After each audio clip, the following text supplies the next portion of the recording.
عید کے پرمسرت دن ایک سیٹھ اپنی دولت کے خمار سے سرشار اپنی بیوی کے ساتھ کھانا کھانے بیٹھا ہوا تھا۔ سیٹھ صاحب نے کھانے کے لیے ہاتھ بڑھایا تو دروازے پر دستک کے ساتھ ایک آواز گونجی، اے اہل خانہ، میں 2 روز سے بھوکا ہوں، خدا کے لیے مجھے چند لقمے دے دو۔ سیٹھ صاحب کو فقیر کی صدا ناگوار گزری، بڑبڑاتے کہنے لگے کہ یہ منگتے عید کے روز بھی سکون نہیں دیتے۔ بیوی نے کچھ کھانا فقیر کو دینا چاہا مگر شوہر نے منع کر دیا۔ جب فقیر نے اپنی صداؤں کا جواب نہ پایا تو دروازے پر تھوڑا زور ڈالا تو اسے کھلا پا کر فقیر اندر آ گیا اور اندر آ کر صدا لگانے لگا۔ سیٹھ کی نگاہ جب فقیر پر پڑی تو وہ آپے سے باہر ہو گیا، کھانے سے اٹھا اور فقیر کو دھکے دینے لگا اور اسے گالیاں دینے لگا۔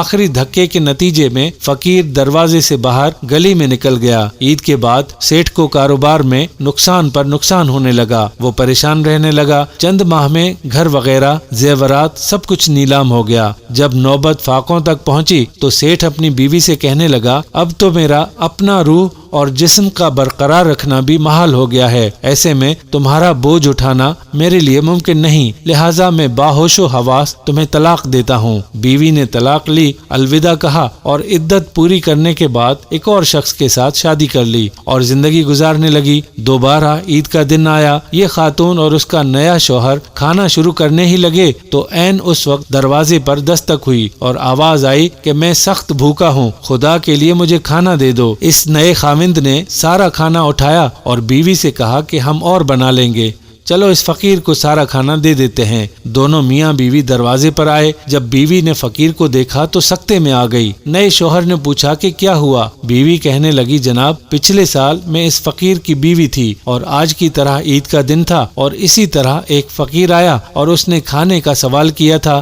مگر میرے اس سابقہ شوہر نے تکبر کے نشے میں اس فقیر کو دھکے دے کر گھر سے نکال دیا تھا۔ شوہر کہنے لگا، مجھے غور سے دیکھو، پچھلے سال تمہاری دہلیز پر آنے والا فقیر میں ہی تھا۔ اللہ رب العزت دنوں کو لوگوں پر پھیرتا ہے اور اس کبریا کو انسان کا تکبر بالکل پسند نہیں۔ اس کی نظر میں امیر، فقیر، اپر کلاس، لوور کلاس سب کے سب برابر ہیں۔ یہ اسٹیٹس کلاسز انسانوں کی بنائی ہوئی ہیں، ورنہ اللہ نے تو صرف ایک کلاس بنائی تھی ہماری، اور وہ ہے انسانیت۔ ہم سب آدم کی اولاد ہیں اور سب برابر ہیں۔ ہاں، اس کی بارگاہ میں اگر کسی کو عزت ہے تو اس کی جو متقی بندہ ہے۔ دوستو، اقوام کی تاریخ حیات عروج و زوال سے بھری پڑی ہے۔ جہاں عروج کے پیچھے طویل جد و جہد اور تپاسیہ کار فرما ہوتی ہے، بالکل اسی طرح زوال و پستی میں بھی ان گنت محرکات اور عوامل شامل ہوتے ہیں۔ ان عوامل میں پہلے نمبر پر تکبر اور غرور ہے، جو مہینوں میں عروج کو زوال میں بدل دیتا ہے اور بعض اوقات مالک ارض و سما